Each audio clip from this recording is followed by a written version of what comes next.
আমি ইষ্টভীতি করব কেন?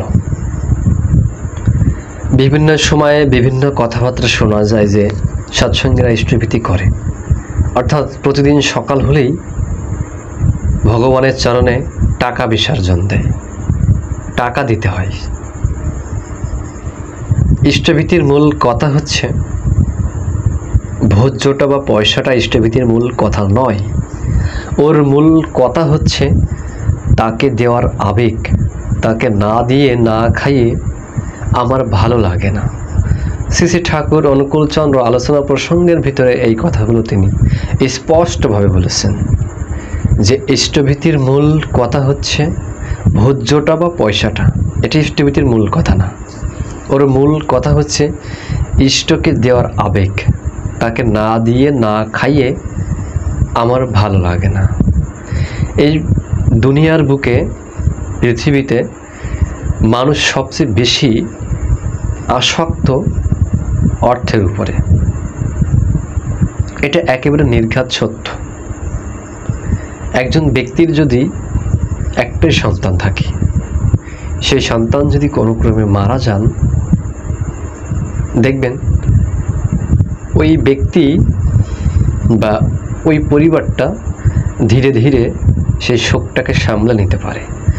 যদি কোনো ক্রমে তার সম্পত্তি, তার টাকা পয়সা, তার ধন দৌলত যদি দেউলিয়া হয়ে যায়, হারিয়ে ফেলে, নষ্ট হয়ে যায়, মানুষে যদি লিখে নেয়, এটা যদি নষ্ট হয়ে যায়, তাহলে দেখবেন ওই ব্যক্তি বেশি দিন আর বাঁচে না।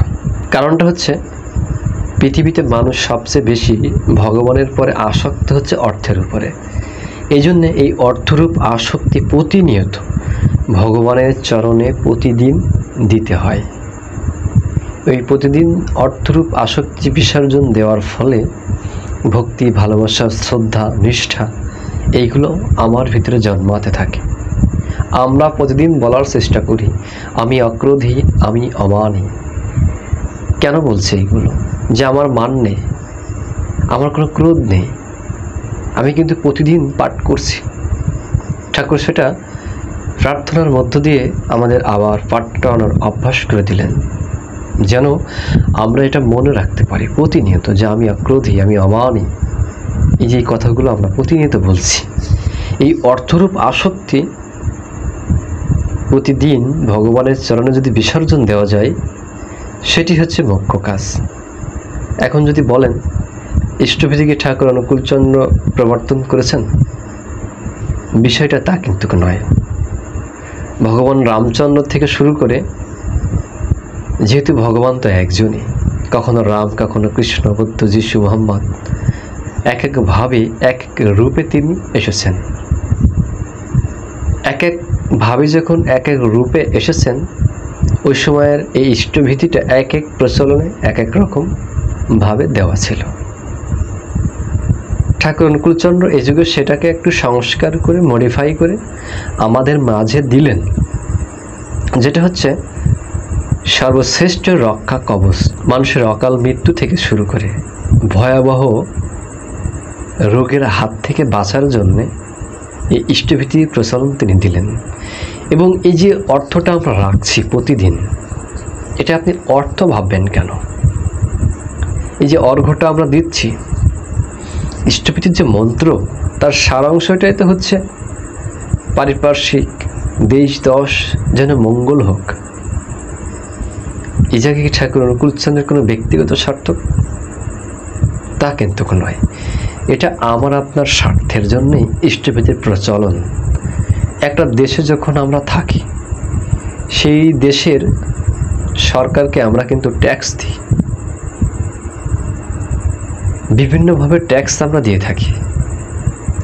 এই যে কর, ভ্যাট, ট্যাক্স যাই বলি না কেন, এইগুলো আমরা গভর্নমেন্টকে দিই। এবং এই গভর্নমেন্ট এই যে ট্যাক্সের যে পয়সা, এটা আমাদেরই জনসেবামূলক কাজে ব্যয় করে। এটাই তো বাস্তবতা। ধরুন, একটা ছোট্ট বাচ্চাকে আমি একটা চিপসের প্যাকেট কিনে দিলাম। চিপসের প্যাকেট খুলে আমি তার কাছে হাত পাচ্ছি যে আমাকে কিছু অংশ দাও। ওই বাচ্চাটা যদি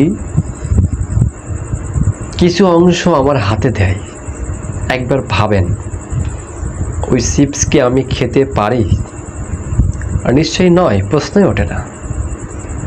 ওই চিপস আমি তার হাতে দিয়ে তার মাথায় হাত বুলিয়ে ভালোবাসা আশীর্বাদ স্বরূপ তাকে ওয়েলকাম করছি, তাকে আশীর্বাদ করছি যে না, তুমি খাও, তুমি জীবনে আরও বড় হও, মানুষের মতো মানুষ হও। এইগুলো আমরা করি। কেন করি? আমরা শুধুমাত্র ওই বাচ্চাটাকে পরীক্ষা নিচ্ছি। ভগবানও তাই, ভগবান আমাদের পরীক্ষা নেন। প্রতিনিয়তই পরীক্ষার ভিতরে আমরা ব্রাশ করছি। এই বিশ্ব ব্রহ্মাণ্ডের যিনি মালিক, তার আবার অর্থের অভাব? তার কি কোনো কিছুর অভাব আছে? তা নয়। তারই দেওয়া জিনিস তাকে না দিয়ে খেলে, এটা গীতার ভাষায় তাকে চোর বলিয়া জানিও। ভগবান শ্রীকৃষ্ণ কি বলছেন? যে আমারই দেওয়া জিনিস যে আমাকে না দিয়ে খায়, তাকে চোর বলিয়া জানিও। তার মানে এই বিশ্ব ব্রহ্মাণ্ডে যা কিছু আছে সবই তারই জিনিস, তাকে কিছু দিচ্ছি। এবং এই দেওয়ার ফলে কি হয় জানেন? ব্যবসায়ের ভাষায় একটা কথা আছে, লেন এবং দেন। এক পক্ষ নেয় আর এক পক্ষ দেয়। এই যে লেনদেন শব্দটা, এই লেনদেনের মধ্য দিয়ে একটা সম্পর্কের সৃষ্টি হয়। আমি যদি প্রতিদিন তার চরণে কিছু না দিই, আমার কিন্তু ভক্তি, ভালোবাসা, শ্রদ্ধা আসবে না। এখন যদি বলতে পারেন তাহলে অর্থ কেন দিই? এই পৃথিবীর সব কিছুই অর্থের পরিমাপে পরিমাপিত হয়।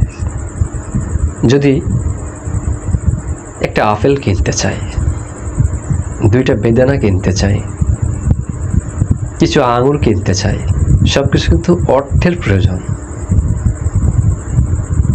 তাই কি নয়?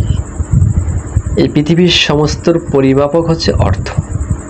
এমন অনেকেই তো আমিষ খায়।